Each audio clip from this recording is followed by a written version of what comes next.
but, c'est notre obsession. Et du coup, j'imagine qu'elles ont adhéré au projet. Elles ont adhéré parce que nous avons pris. Et si nous réussissons ici, c'est quelque chose que nous pouvons dupliquer par la suite. Alors, on va parler du financement. Vous avez parlé de quelques 400 000 euros. C'est quand même énorme. Est-ce que vous avez eu du mal à convaincre justement ces potentiels investisseurs, qui sont devenus des investisseurs à part entière d'ailleurs? Comment avez-vous fait pour réunir cette somme et comment vous faites au jour le jour justement, à part l'actionnariat, j'imagine qu'il y a d'autres choses, je veux dire, pour développer ce site? De matérialiser leurs idées. Alors, au moment où il est arrivé, on s'est dit, moi ça fait 13 ans que je tiens ce discours-là, c'est pas en 2012 qu'on a commencé. On s'est dit, on a pris à partir d'un certain nombre de gens, on a dit, vous parlez d'Afrique, vous parlez d'Afrique. Qu'est-ce que vous êtes prêts à faire pour cette Afrique-là? Si on vous dit qu'on est prêt à construire aujourd'hui un village panafricain, autonome, indépendant de toute force étatique ou de, voilà, simplement lié au destin, à la volonté d'hommes et de femmes, décidés pour l'avenir de leur population, de leur communauté. Est-ce que vous êtes prêts à investir? Il y a eu des discours qui ont été faits. On a persuadé les gens. On les a pris à partir, on les a pris à témoin, on leur a dit, vous êtes les acteurs de votre destin. Et ainsi, un certain nombre de gens, au départ qui étaient sceptiques, ils ont dit, on va mettre un petit peu, on va commencer. Puis ils ont vu qu'il y avait plus que jamais la main qui était mise dans le conduit. Et ils se sont dit, ces personnes-là sont décidées. C'est parce qu'ils ont vu des personnes décidées, qui fusionnaient avec l'environnement dans lequel ils étaient installés, qu'un certain nombre de gens ont décidé d'investir. Des gens sont venus de loin. Il y a des gens qui sont venus de loin. Des gens sont venus de Martinique, des gens sont venus de Guyane, des gens sont venus de Belgique, des gens sont venus de Côte d'Ivoire, etc. Et c'est cette force-là qui nous pousse à déplacer des montagnes. Ce qu'on fait ici, on ne se rend pas compte parce que souvent on a la tête dans le guidon. Mais c'est quelque chose de titanesque. Et les premiers qui doivent être félicités, ce sont les travailleurs, les ouvriers en tant que tels. Les ouvriers sénégalais, bon, à qui on a pu donc donner un emploi. On a pu valoriser leur capacité, leur possibilité de se dépasser. Mais c'est un travail qui, quelque part, je pense, restera dans l'histoire. Parce que ça part simplement d'une volonté. Et c'est malheureusement, je pense, ce qui manque beaucoup dans le monde africain à l'heure actuelle. C'est que beaucoup ont perdu espoir. Beaucoup ont perdu espoir au lendemain. On pense que demain n'est pas possible. Et lorsqu'un but commun est donné, qui peut relier une multiplicité, une kyrielle d'identités de ce même continent, c'est là où toutes les montagnes peuvent être brisées, tous les obstacles peuvent être brisés.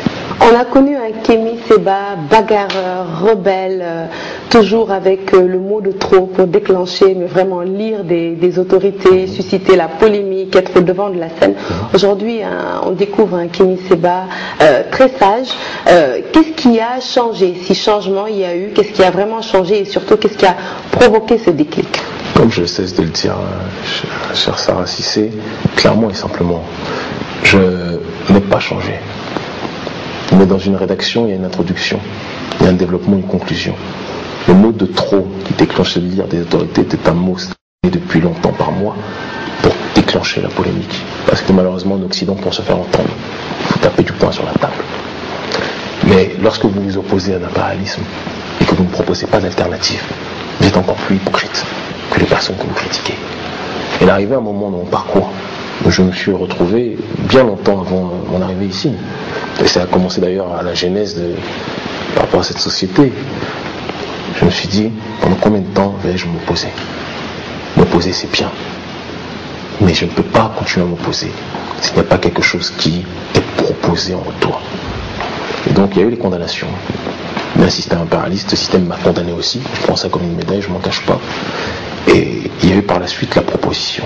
Cette proposition personnelle qui était ce retour en Afrique, à fusionner avec des gens, avec des hommes d'affaires, avec des entrepreneurs. J'aime plus ce terme comme d'affaires, parce qu'homme d'affaires, ça fait c'est intéressant, alors qu'entrepreneurs sont des gens qui prennent en charge leur destin.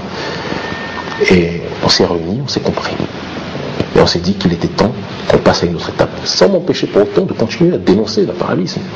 Là, vous me voyez sage sur mon émission radio à France selon Radio, dans laquelle je continue à dénoncer sans cesse, de manière extrêmement virulente, des choses qui, à mon sens, ne vont pas, aussi bien chez les Africains qu'en Occident, ou à d'autres endroits.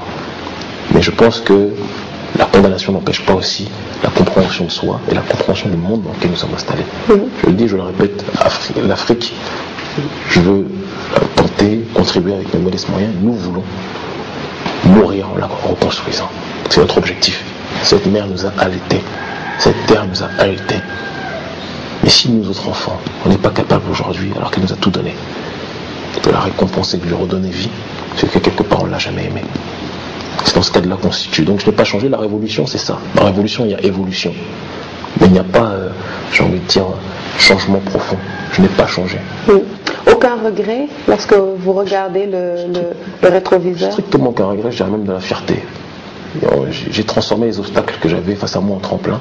Vous ne dites pas des fois qu'il y a peut-être une partie, je veux dire, de la population ou du public qui s'est senti exclu, parce qu'aujourd'hui quand je vous entends parler, je veux dire, vous êtes un panafricaniste convaincu, vous parvenez à faire des choses, on va dire, extraordinaires, mais peut-être que quelque part dans le monde, il y a des gens qui ont été à un moment tellement choqués par vos propos, qui se sont sentis exclus et que ça fait qu'ils n'écoutaient plus le discours, et du coup ils ne suivent plus, je veux dire, l'ascension, on va dire, de Kémy Séba.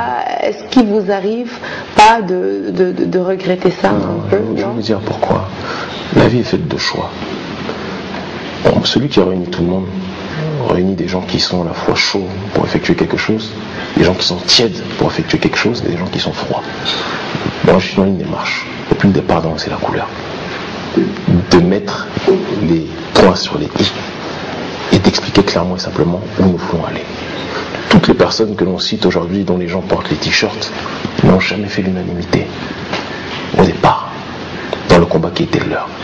On parle de Sankara. Sankara a été tué dans son propre pays par celui qui était son meilleur ami, et avant d'être tué, il avait été, ou du moins beaucoup avaient commencé à ne plus le comprendre.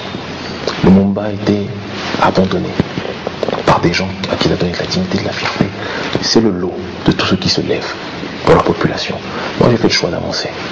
Et aujourd'hui, paradoxalement, peut-être que c'est pas un si grand paradoxe que ça, beaucoup de personnes qui me trouvaient extrême à un moment se rendent compte qu'on était au final extrêmement proche de la vérité, et les conditions de vie extrêmes qu'ils peuvent avoir en Occident ou en Afrique leur font prendre conscience que j'étais pas si extrême que ça, mais que j'étais peut-être modéré ou alors extrêmement proche d'une certaine constatation objective des choses. Donc j'ai fait des choix de vie, je mène un combat, et ceux qui doivent se tenir loin sont ceux qui regarderont l'histoire de loin. Je tends la main, mais il est hors de question que la notion d'Afrique et ce concept de panafricanisme, je puisse l'amoindrir ou je puisse lui enlever une densité. Si ça doit faire peur, ça fera peur. La vérité fait peur. Et avec cette constance de garder le cap, quoi qu'il arrive, avec toujours les mêmes convictions, c'est une façon de prendre un peu votre revanche, de venger ces grands hommes dont vous avez parlé, comme Sankara, Patrice Lumumba. Je pense que vous avez tout résumé en une phrase. J'ai commencé mon activisme en ayant versé beaucoup de larmes vis-à-vis des personnes qui m'ont précédé, des grands frères, des aînés, des leaders qui se sont battus, hommes ou femmes, qui se sont battus pour que leur peuple puisse se lever. J'ai versé beaucoup de larmes aussi de voir qu'ils ont été souvent, l'impérialisme a toujours son mot à dire dedans, mais qu'ils ont été tués par des personnes à qui ils ont donné vie aussi. Et mon combat et ma dureté parfois s'inscrit dans cette réflexion qui est que beaucoup ont donné vie, ont été tués, on leur a arraché la vie. Moi je ne suis pas là pour être un martyr. Je ne mourrai pas pour une cause, mais je tuerai pour cette cause. Quand je dis je tuerai, ce n'est pas physiquement, mais mon discours tuera les idées de ceux qui ne sont pas prêts vraiment à aider l'Afrique.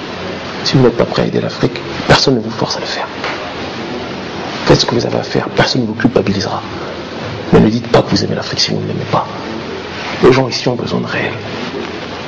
Les gens n'ont pas besoin de demi-mesure. On se croit parfois extrême alors qu'on est extrêmement lâche par rapport à une situation dramatique que vivent un certain nombre de personnes de la population. Et donc dans ce cadre-là, il y a une filiation que je ne renie pas. Au contraire, ces gens sont morts. Ils ont saigné pour que notre vie puisse être quelque part évoquée. Et j'ai ce devoir de mémoire perpétuelle qui me donne cette densité. Et j'essaye de le faire, même si en effet aujourd'hui là vous me voyez, je ne suis pas en train d'haranguer la foule. Bon, si vous me filmez à l'université, vous verrez que c'est différent. Mais j'ai toujours cette obsession. Il n'y a pas une conférence ou un meeting ou une allocution, un discours que je fais sans que je commence intérieurement à penser à ses grands frères, à ses grandes sœurs qui sont tombés pour la résurrection de notre continent. Justement, parlant du continent, quel regard portez-vous aujourd'hui sur le continent africain? Moi, je ne fais pas partie des afro-pessimistes, excusez-moi. Je fais partie des personnes qui pensent qu'il n'y a pas besoin d'avoir des milliards de personnes décidées pour changer notre destinée, la destinée de ce continent.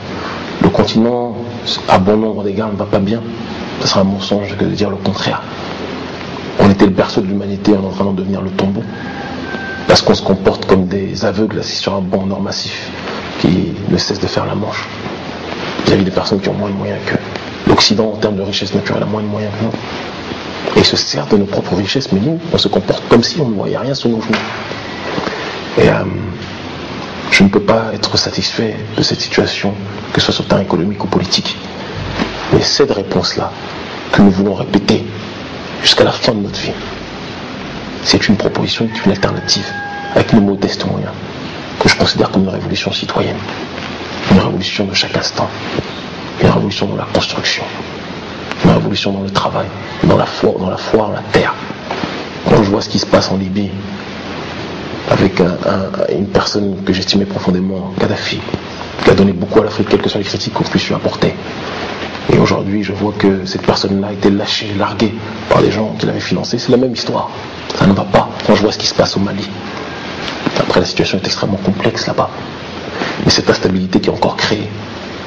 On peut se plaindre et toujours dire qu'il y a la mainmise de l'Occident qui est présente. Et évidemment que cette instabilité, il y a l'impérialisme, non pas les Occidentaux, parce qu'il y a plein d'Occidentaux qui souffrent aussi, j'en connais beaucoup, mais l'impérialisme a son mot à dire dans tout ce qui se passe. Mais on dit toujours que le mal ne pénètre dans une maison qu'à partir du moment où on a laissé la porte ouverte. Donc c'est dans ce cadre de questionnement de soi que nous appelons beaucoup des nôtres à se regarder dans une glace et voir ce qui ne va pas. Parce que le jour où demain on aura réglé nos propres problèmes, je vous assure que les problèmes du continent africain dans son ensemble seront beaucoup plus réduits. C'est dans ce cadre-là en tout cas qu'on est... Je suis très optimiste pour la suite parce que je sais qu'aujourd'hui, aux quatre coins du monde, il y a des gens qui soit projettent de le faire, soit le font déjà. En dehors des investisseurs, il y a des personnes qui font de la publicité, qui parlent de ce projet. Certains même, ça crée une émulation, veulent faire la même chose, même si je pense que c'est toujours plus pertinent de tous s'orienter vers la même direction. Mais on crée de l'espoir chez beaucoup de gens. Chez beaucoup de gens. Et c'est dans cette optique-là que je me situe. Je pense que l'Afrique mérite au moins ça. Ce respect qu'on lui a enlevé depuis très longtemps. Les colons, l'impérialisme lui a enlevé ce respect. Et beaucoup d'entre nous, beaucoup de ses enfants, pensent que c'est un dieu d'être ici. Si l'Afrique est le berceau de l'humanité, il y a des raisons pour ceux qui veulent croire, qui veulent comprendre. Et en termes de berceau, je pense que la décorer, à reconstruire, embrasser cette terre, c'est la moindre des choses qu'on puisse faire. Est-ce que vous envisagez un jour un retour en Europe, parce que vous êtes, je rappelle, béninois d'origine, mais vous avez grandi en France. Difficile, pas toujours facile, je dirais, de se départir quelque part de la patrie qui vous a vu grandir. J'imagine que vous y aviez vos attaches, de la famille, des amis. Est-ce que vous envisagez un jour un retour ou... c'est le retour aux sources définitif? J'ai fait mon temps. Je pense que quand on parle de retour aux sources, c'est le mot. J'ai entendu ce chant des sirènes. Qu'est-ce qui m'a poussé à me lancer dans ce combat? C'est cette logique du retour en Afrique qui devait se préparer. J'ai mis 13 ans. J'ai mis 13 ans avant d'entrer. Et lorsque j'ai commencé, mon obsession était de rentrer. Et je pense que l'Afrique ne revivra qu'à partir du moment où sa diaspora, en tout cas les forces vives de cette diaspora, peut-être pas tous, certains n'ont pas forcément intérêt à y être, mais qu'à partir du moment où cette diaspora comprendra le rôle prépondérant qu'elle a joué dedans, en n'étant pas simplement spectateurs d'Occident qui font des manifestations, mais des acteurs ici sur le continent, des collaborateurs de ceux qui sont des constructeurs ici, présentement. Et donc, moi je n'ai pas eu de problème. Ma famille est fière de ce qu'on fait aujourd'hui. Je sais qu'elle n'a pas toujours été d'accord, n'ayons pas peur des mots, avec non pas le fond de mon discours, mais avec les dangers et les risques que je prenais. Et aujourd'hui? elle se rend compte que tous les risques que je prenais étaient sur bon nombre de points nécessaires, puisque la finalité aujourd'hui leur donne raison par rapport aux constatations que je donnais auparavant.